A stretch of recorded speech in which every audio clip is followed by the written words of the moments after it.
Que tu fasses du run, du bootcamp, training ou même du yoga, je vais te présenter un template qui va t'aider à définir tes objectifs, créer un programme, suivre tes performances et visualiser ton évolution. C'est parti!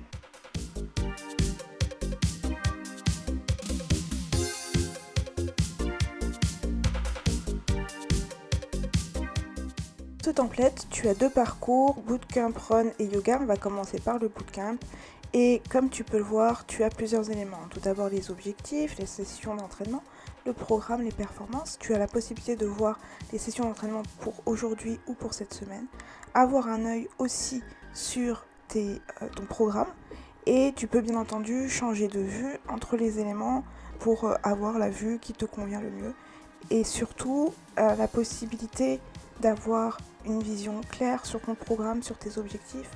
Et à la fin, je te montrerai comment utiliser Notion AI pour créer un programme de sport. Commençons par les objectifs. Donc du coup, tu as un statut qui est soit à faire en cours ou terminé. Et lorsque tu as terminé, tu as bien évidemment un message qui s'affiche pour la date de complétion.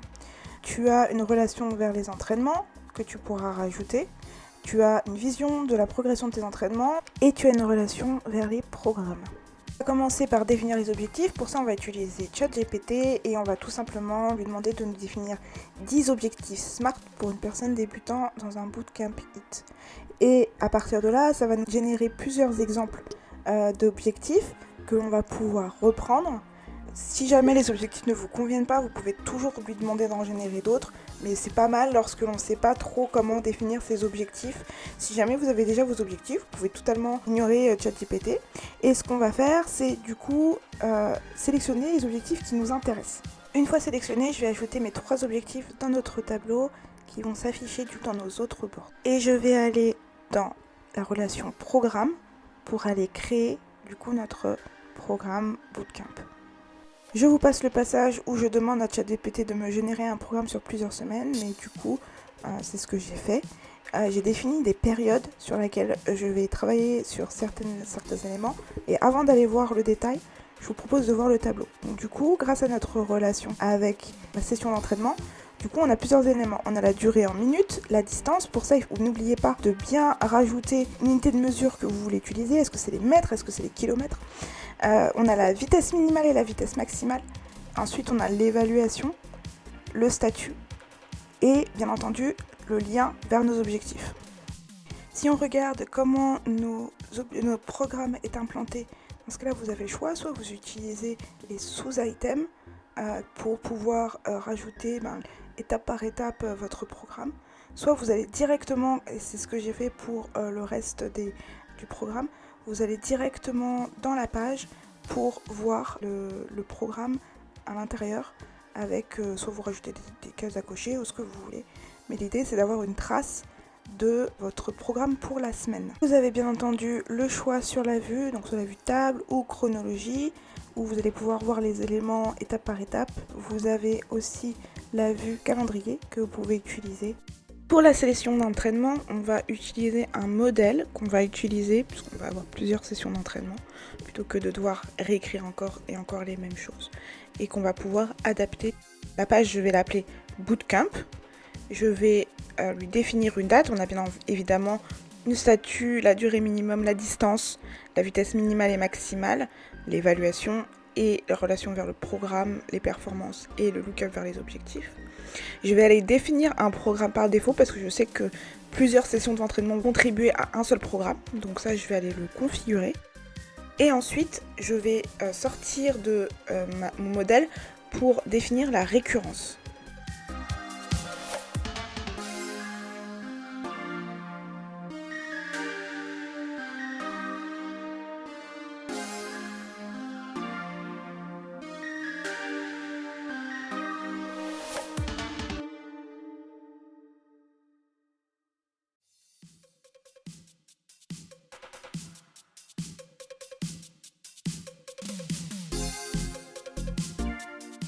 Maintenant que j'ai créé ma première page, je vais aller me rendre tout au bout de mon tableau et je vais aller donc du coup lier mon programme si jamais je ne l'ai pas fait. Donc j'ai des objectifs qui s'affichent, ça c'est sympa.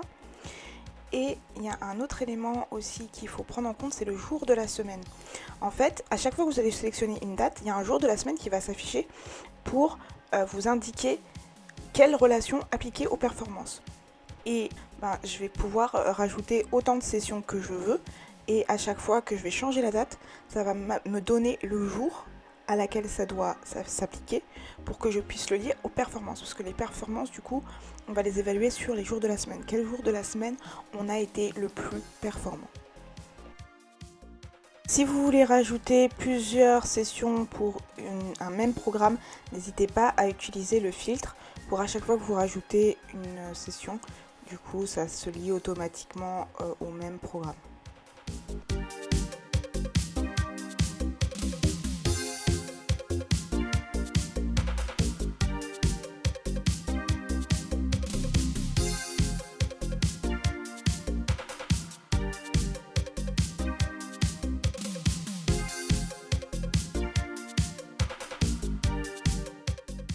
Si on revient sur notre home, on va pouvoir voir que nos sessions d'entraînement sont bien affichées. Donc pour aujourd'hui, pour ça, j'ai rajouté des filtres qui affichent la session du jour et qui n'est pas terminée.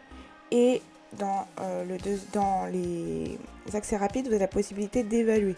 Donc soit c'est vert, soit c'est orange, soit c'est rouge. Vous vous doutez bien que vert ça a été facile, orange ça a été plutôt modéré et rouge ça a été plutôt difficile. Et quoi qu'il arrive, vos sessions de la semaine apparaîtront sur la droite. Donc moi j'ai choisi un filtrage par semaine, mais si vous préférez un filtrage par mois ou sur la semaine prochaine, n'hésitez pas à utiliser le filtre qui vous convient et ça vous permettra d'avoir une vision globale sur vos sessions d'entraînement. Regardons maintenant ce que ça donne. Donc dans ma session d'entraînement d'aujourd'hui, je vais rajouter la durée, je vais rajouter une distance ainsi que la vitesse maximale et minimale. Donc la durée on va mettre 30, on va dire que j'ai fait 1 km, que j'ai eu une vitesse maximale de 16, ou non 12 plutôt, pourquoi pas, et une vitesse minimale de 5. Donc voilà, donc là j'ai mes éléments, on va regarder ce que ça donne dans le dashboard sur le board programme. Et j'ai bien mes éléments qui s'affichent, il me manque juste la distance. Donc je vais aller voir pourquoi, parce qu'il me manque la relation. Donc je vais juste rajouter l'affichage de la colonne distance. Et bien sûr, on veut avoir la moyenne. On a à chaque fois la moyenne sur un programme donné. Et ce qu'on peut voir, c'est qu'on a 33% de notre programme qui a été entamé. Pour pousser la présentation au maximum, je vais rajouter d'autres sessions d'entraînement pour que vous puissiez voir un peu comment ça se présente. Donc je vais sélectionner les sessions de la semaine prochaine et je vais rajouter du coup remplir tous les champs, durée, distance, vitesse maximale, vitesse minimale. Maintenant que j'ai fait ça, je vais me rendre sur mon programme et donc du coup je peux voir la durée moyenne, la distance moyenne parcourue, la vitesse moyenne, les évaluations, parce que du coup j'ai rajouté aussi les évaluations pour pouvoir avoir une idée aussi du ressenti de ce programme. Est-ce que c'était difficile, est-ce que c'était plutôt facile, etc. Comme notre programme est en cours, ce qu'on va rajouter c'est mettre l'état du programme de la semaine en cours. Pour éviter d'avoir à le faire encore et encore manuellement, ce que je vous propose c'est de rajouter un bouton pour que lorsque vous avez commencé un programme, que vous avez bougé vos sessions, si jamais vous oubliez de le faire passer en cours, ça se fasse automatiquement. Donc ce qu'on va faire c'est qu'on va rajouter un bouton et pour la configuration on va choisir modifier des pages dans, on va choisir la base de données programme Bootcamp. Et ce qu'on va faire, du coup, c'est tout simplement modifier une propriété. Donc, du coup, on va choisir comme base le statut, le roll-up statut. Parce qu'attention, on a plusieurs statuts. Donc, notre trigger, c'est si notre roll-up statut est en cours, alors change l'état par en cours. Donc, si on va dire là, si statut est supérieur à 0, donc on a plus X% au-dessus de 0 qui sont affichés, alors change l'état de la ligne par en cours. Et on va rajouter un titre avec une icône pour voir ce que ça donne.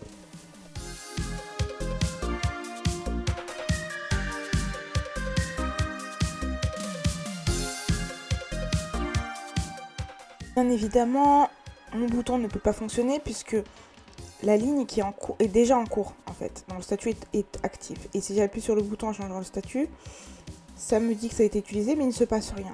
Donc je vais changer le statut de 0 à 1 et voir ce que ça va donner. Et encore une fois, il ne se passe rien. Donc du coup, pourquoi ça ne fonctionne pas? Parce qu'en fait, il ne comprend pas le roll-up, ce qu'il y a dedans. Il se contente simplement d'afficher. Donc, plutôt que de me baser sur un opérateur, je vais utiliser l'opérateur n'est pas vide. Et je vais laisser l'état comme tel. Et lorsque je vais retester, du coup, ça va me changer mon statut, l'état de ma ligne dans le résultat attendu. Regardons maintenant le board des performances pour voir ce qui se cache derrière. Donc comme je vous l'ai expliqué tout à l'heure, en fait on a des performances par jour, par les jours de la semaine. On a la relation vers le bootcamp, voilà, la session d'entraînement qui va nous permettre d'afficher les jours de la semaine pour s'assurer aussi qu'on a bien lié le bon jour à notre bon jour. C'est un peu bizarre dit comme ça. Le nombre de fois où on est parti au sport à un jour donné, la distance moyenne, la distance minimale moyenne, la vitesse maximale moyenne et la durée minimale moyenne. Et pour chaque élément, que ce soit pour les performances ou pour le programme, à chaque fois c'est des moyennes. Et là je vois un truc qui ne me va pas, c'est la distance. En fait ce que je voulais mettre c'était 1,3 km. Et pour ça, pour pouvoir afficher des décimales, il faut utiliser le point qui permet de afficher la décimale, sinon ça ne le prend pas en compte. Ça l'efface et ça vous met des nombres classiques. Donc je vais faire la même chose sur mon samedi. Et dans l'ensemble, enfin, vous avez un peu compris le fonctionnement des performances. Donc ça va permettre de voir, de suivre votre évolution au fil des jours, au fil des périodes aussi. Et voilà. Maintenant, voyons ce que va nous générer Notion AI avec un programme. Parce qu'on a testé avec ChatGPT, ça nous donnait un programme assez complet, très clair. Maintenant, voyons ce que vaut Notion AI. Donc du coup, ce que je vais faire, c'est que je vais simplement appuyer sur espace et je vais utiliser la même requête que j'ai utilisée pour ChatGPT.